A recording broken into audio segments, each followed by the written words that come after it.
All right, today, so I'm gonna give you 7 fitness hacks that are really gonna help you push you to the next level. Now, I didn't wanna make this video like everybody else did and give you 7 little things that are, tweak your form or push you in the right direction. I want one of these things, I don't care what level you are, it's gonna be a complete game changer for you. So watch this video and I'll bet you get something great out of this. Tip number 1, I just call it trainer one-offs. So I'm a trainer, I've been a trainer for years. And one thing you can do, that I have a couple clients who are just elite. They shouldn't even be training with me, they're so good. But what they need is that little kick in the ass every so many weeks, right? Some of them are once a month, some are once, every 2 weeks, every other week. And what it is just a reminder how hard you can actually push yourself. So I don't care if you're somebody who doesn't need a trainer, you train yourself for years, 10, 20 years, it doesn't matter. Go find a trainer that you really respect, you watch what they do, whether you follow them on Instagram, YouTube, whatever it is. Find out where they're at, go train with them, buy one session. I don't care if it's $100 for a session.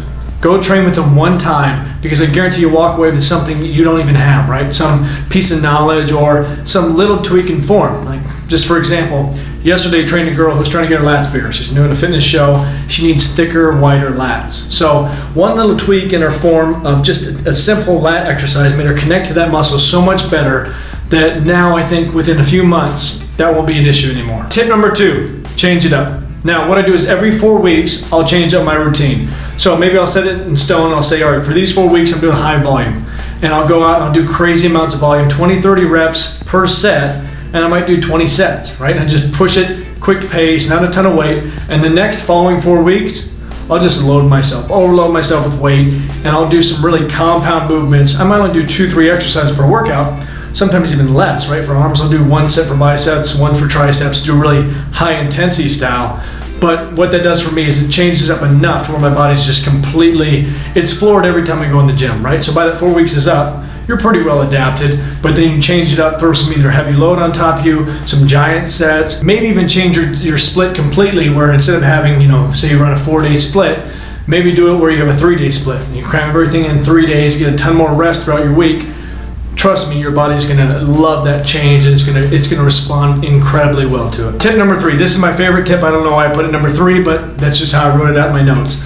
So number 3 is 6 on, 1 off. Now, when I do diets for people, I've done everything you can think of over the years, including putting somebody into very strict, you never get to cheat, you never get to do anything fun in your life, you just diet and that's it, to, occasional stuff here and there, to, everything you can think of, right? But nowadays, what I love to do with people, because it works really well, you can get away with it if you do it correctly, is have 6 days on, 1 day off. So 6 completely perfect, follow my diet to the T, days on, and 1 cheat like a crazy man or woman and eat whatever the hell you want that day off.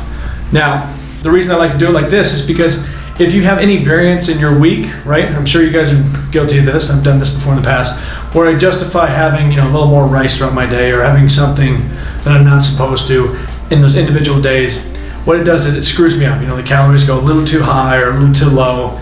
It's inconsistent and my body just doesn't change like I want it to. But when I started doing this about 2 years ago, where I basically took 6 days and I made them perfect. There's no variance, there's no change. That's my diet for those 6 days. And I have that 1 off day. Everything changed. The results I get are just so much better for my clients, for myself. Trust me, try this one out. Go 6 days on, 1 day off, and you'll love the change. Tip number 4, the 40% rule. Now, I think this is just kind of a good general rule, but I think this is important to point out. So when I build a diet for somebody, I want 40%, at least 40% of their calories to come from protein. Now, this is pretty consistent. I've seen this over the years, that if it drops below that, unless you have elite genetics, you're gonna start to get a little bit gooey. You can't maintain that hard, consistent look if your protein's down below 40% of your calories, right? If you're getting too much from different energy sources like fats or carbohydrates, and you don't have enough protein in your diet, you will have that, I just call it like that soft, gooey look, where you just don't have enough protein for your body to maintain a certain amount of muscle mass as you're dieting, right? You can still drop weight at that, say you're 30% protein, the rest from carbs and fat. You'll drop weight, but you won't have that same dense look and it really drop body fat, right? You'll start to lose a little bit of muscle in the process. It just doesn't work. So when you build a diet for yourself, make sure that 40% of your calories, at least, push it up a little higher if you want to go even further, comes from protein. Next one, stop overthinking it. Now, I see this a lot with young kids in the gym, and they come up and they ask all sorts of crazy questions, and they're stuck in the weeds and the minute details of what training really is, right? Training is just this consistent act you do, not even day in and day out, but every week you have your set days, you come in, you eat a certain way. It's a very simple process. That's why so many meatheads look incredible, and you're like, how does this guy look so good? It's because he doesn't overthink it. He does these simple things consistently over time, and he changes. Now, when you start tweaking everything and like, oh, is my rep range right? Is my speed right? Am I going too fast? Am I explosive enough? That little stuff doesn't matter. Just be consistent. Don't overthink it. Set your plan for 4 weeks. Do it. Check your results, and then change it, tweak it, and evolve. That's it. It's really that simple. Don't get stuck in the minute details, because at the end of the day, they don't matter. Push yourself in the gym. Be consistent with your food, and you'll grow. Next tip: never stop learning. Never stop being a student.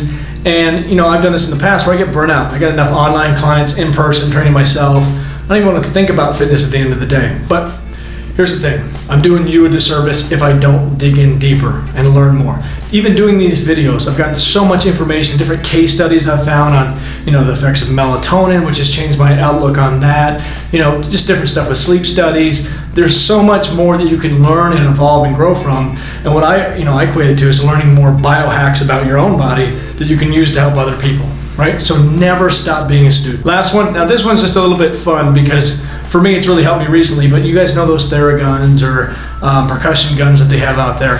Well, if you go on Home Depot, go online, for $125, you can build your own, and it's better.